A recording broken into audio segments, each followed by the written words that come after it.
کہ لوگ اس سے سایہ حاصل کرتے ہیں، خصوصاً جب کوئی غریب مزدور تھک ہار کر آرام کرنے اس کے نیچے آ کر بیٹھتا تو اسے بہت خوشی ہوتی۔ بہت سے بچے تو اس کے دوست بن گئے تھے۔ کوئی بچہ نہ آتا تو آم کا درخت اس کے لیے اداس ہو جاتا، اور جب اسے پتہ چلتا کہ اس کا کوئی دوست بیمار ہے تو وہ اس کے لیے دعا بھی کرتا۔ بچوں نے کچھ بڑے بڑے پتھر یہاں رکھ دیے تھے تاکہ یہاں آنے والے ادھر بیٹھ سکیں۔ آم کے درخت کے گرد خوب محفل جمتی تھی۔ آم کے درخت کو بہت مزہ آتا جب یہاں بچے بیٹھ کر لوڈو اور کیرم کے کھیل کھیلتے۔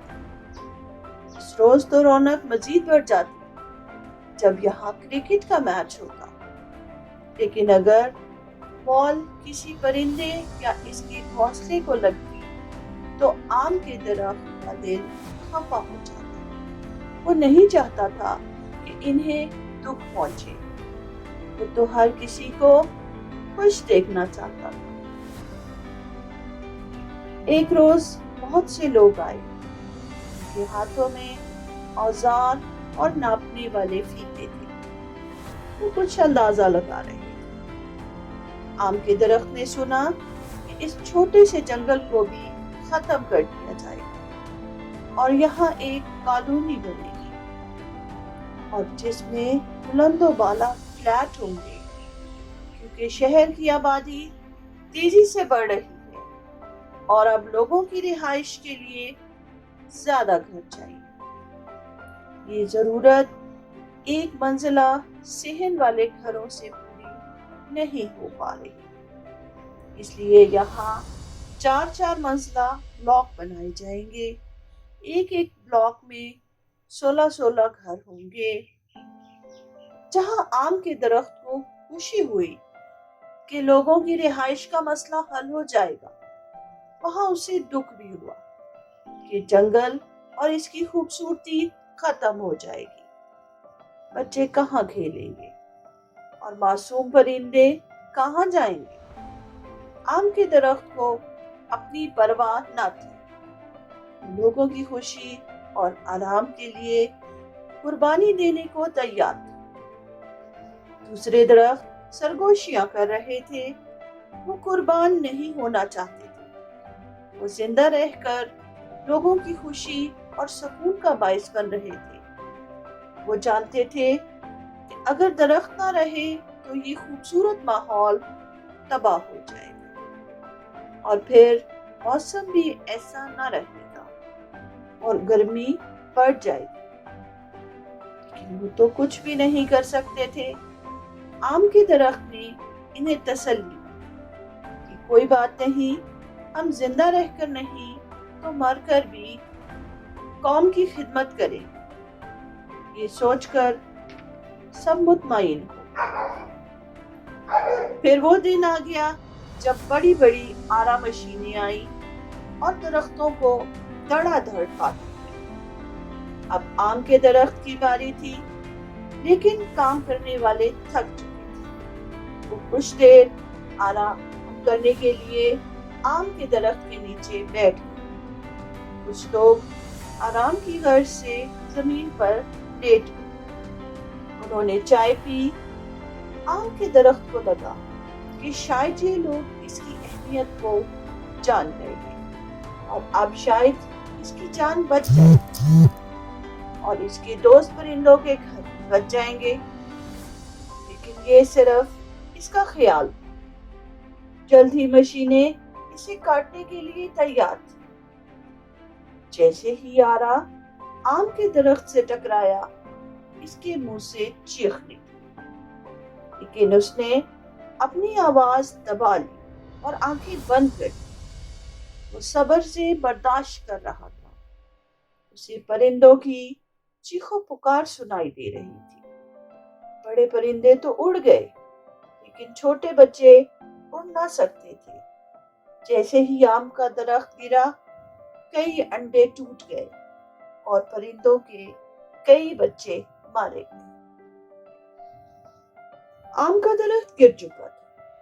اسے گرانے سے پہلے رسی باندھ دی گئی تھی تاکہ اسے مطلوبہ سمت گرایا جا سکے، تاکہ کاٹنے والوں میں سے کسی کو نقصان نہ ہو۔ آم کے درخت کی شاخیں کٹنے لگی۔ جلد ہی وہ لکڑیوں کا ڈھیر تھا۔ آم کا بڑا تنا زیادہ نہ کاٹا گیا تاکہ اسے استعمال میں لایا جا سکے۔ اسے اٹھانا مشکل کام تھا۔ ایسے کئی اور تنے تھے۔ ان کے لیے بڑے بڑے ٹرک آئے اور پھر کرین آئی اور بڑی مشکل سے انہیں اٹھا کر ٹرک میں ڈال دیا گیا۔ چھوٹی شاخیں چھوٹی گاڑیوں میں لوڈ ہوئی اور ہمارا سفر شروع ہوا۔ ہمیں معلوم نہ تھا کہ ہمیں کہاں لے جایا جا رہا ہے۔ یہ آم کا درخت کہہ رہا ہے۔ آم کے درخت کے دل میں بچوں کا خیال آیا۔ اس نے سوچا کہ بچے آج بھی آئے ہوں گے اور انہیں میرے کٹ جانے کا دکھ ضرور ہوا ہوگا۔ ارے پیارے بچے تو اداس ہو گئے۔ اداس نہ ہو۔ جب کبھی آپ سنیں کہ کوئی درخت کٹ گیا ہے، اس کی جگہ 2 درخت نئے لگا دیں۔ اس کے علاوہ اپنے آس پاس پھول پودے بھی لگاتے رہیں تاکہ ماحول صاف رہے اور خوبصورتی بھی قائم رہے۔ جی ہاں پیارے بچوں، یہ آپ کا فرض ہے کہ نئے درخت لگائیں اور ان کی حفاظت بھی کریں۔ اب آتے ہیں آم کے درخت کی طرف۔ اس کا سفر 2 روز جاری رہا۔ کبھی رکتے اور کبھی چل پڑتے اور پھر انہیں ایک بڑے دروازے سے گزارا گیا۔ کافی بڑا علاقہ تھا۔ یہاں ایک بڑی مشین لگی تھی جو بڑے بڑے تنوں کو چند لمحوں میں لکڑی کے ٹکڑوں میں بدل رہی تھی۔ آم کے درخت کو لگا کہ پھر سے کرین آئے گی اور اسے بحفاظت ٹرک سے اتارا جائے گا۔ لیکن یہ کیا؟ ٹرک تو اوپر اٹھ رہا تھا اور پھر آم کا تنا پھسلتا ہوا زمین پر پٹ کھا گیا۔ آم کو تھوڑی چوٹ محسوس ہوئی، لیکن اسے اندازہ ہوا کہ وہ کافی مضبوط ہے۔ اس میں کوئی ٹوٹ پھوٹ نہ ہوئی۔ یہاں آم کا درخت کئی ٹکڑوں میں کاٹا گیا۔ اب وہ شاندار لکڑی بن چکا تھا۔ اسے دوسرے درختوں سے جدا رکھا گیا۔ اسے لگا کہ وہ کچھ خاص ہے۔ پھر کچھ لوگ آئے جو خصوصاً آم کی لکڑی خریدنا چاہتے تھے۔ یہاں آم کے درخت کو پتہ چلا کہ آم کی لکڑی مضبوطی میں بہترین ہونے کے ساتھ ساتھ یہ خوبی بھی رکھتی ہے کہ اس کی تراش خراش آسانی سے کی جا سکتی اور اس پر خوبصورت نقش و نگار بن سکتے ہیں۔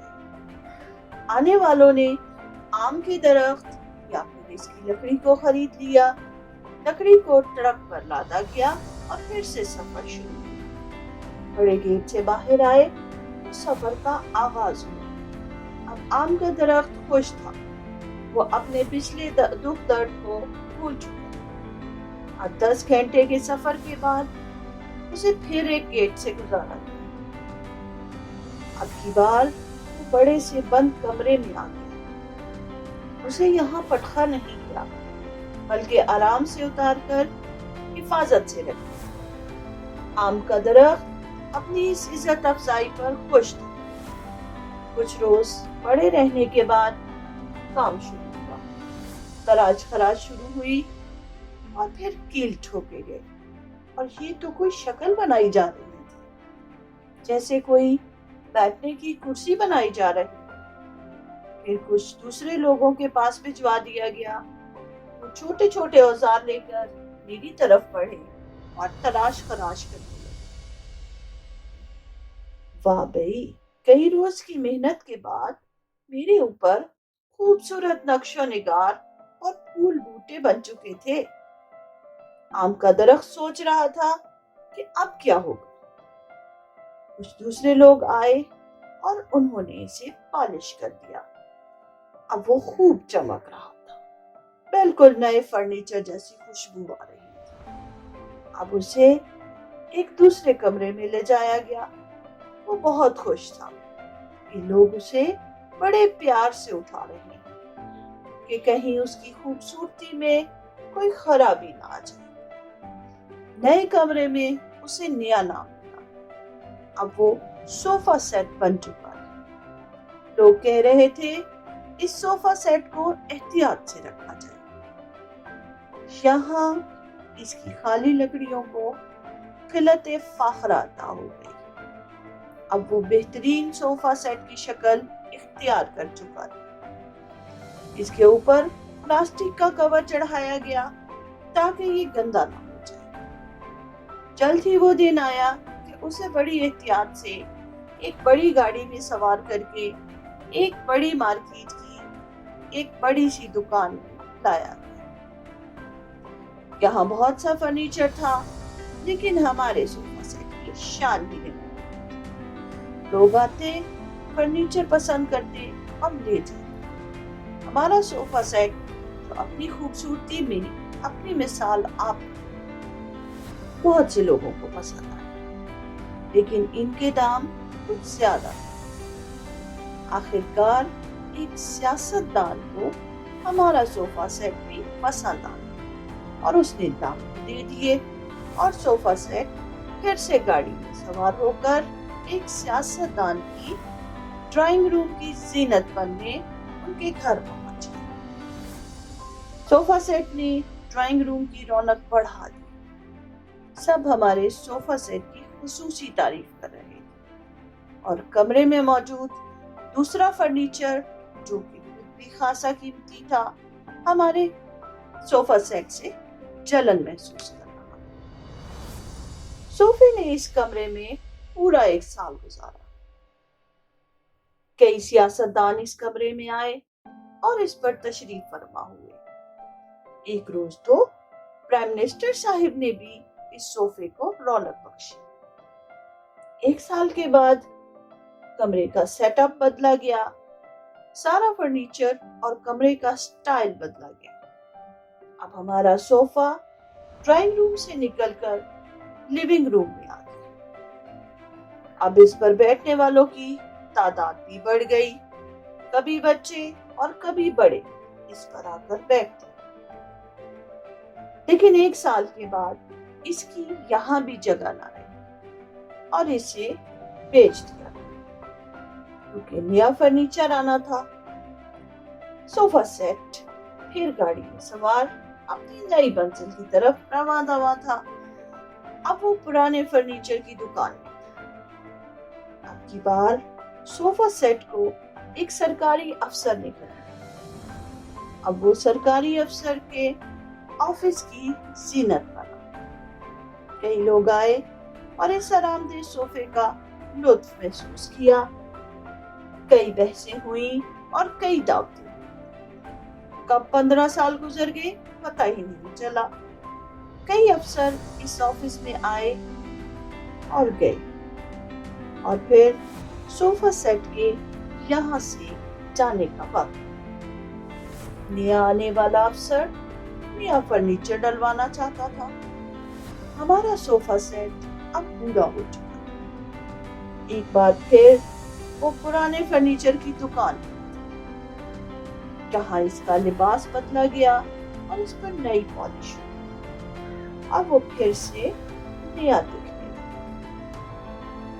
اب اسے ایک ایسی فیملی نے خریدا جو کم خرچ میں اپنے گھر کو خوبصورت بنانا چاہتی۔ ان کا گھر ہمارے صوفہ سیٹ کے آنے سے خاصا حسین ہو گیا۔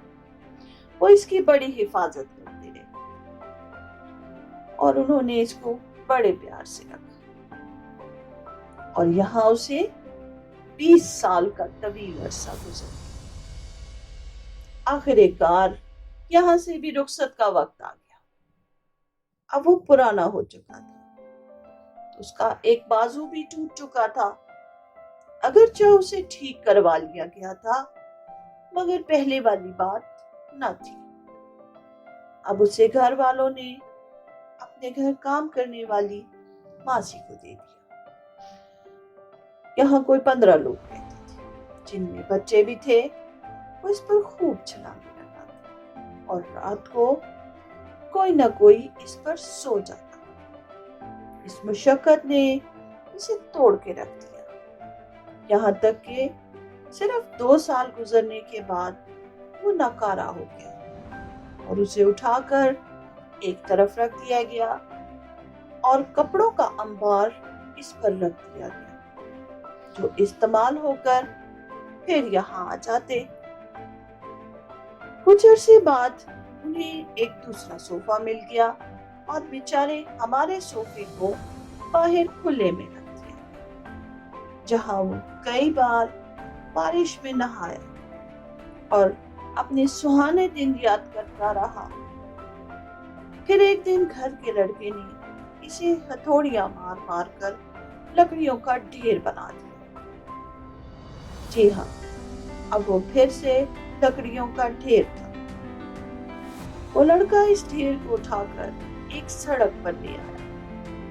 آج لڑکوں نے مل کر باربیکیو کی دعوت کر دی تھی۔ صوفے کی لکڑیوں کو جلاتے رہے اور کھانا پکتا رہا، ساتھ ساتھ وہ باتیں بھی کر رہے تھے اور صوفہ یا پھر آم کا درخت وہ باتیں غور سے سن رہا۔ وہ یاد کر رہے تھے کہ عرصے پہلے یہاں آم کا بڑا سا درخت جس کے نیچے وہ کھیلا کرتے تھے، اور ہاں ان کو یاد آیا کہ اس وقت بھی انہوں نے باربیکیو کی دعوت کی تھی اور انہوں نے چاقو کی مدد سے اس درخت پر اپنے نام بھی تو لکھے تھے۔ آم کے درخت کو وہ سہانا وقت یاد آ گیا۔ جی ہاں، یہ اسی آم کے درخت کی بات ہو رہی تھی۔ آہستہ آہستہ آم کی لکڑی جلتے جلتے ختم ہو گئی، وہ راکھ بن چکی تھی۔ لڑکوں کا کام ختم ہو چکا تھا۔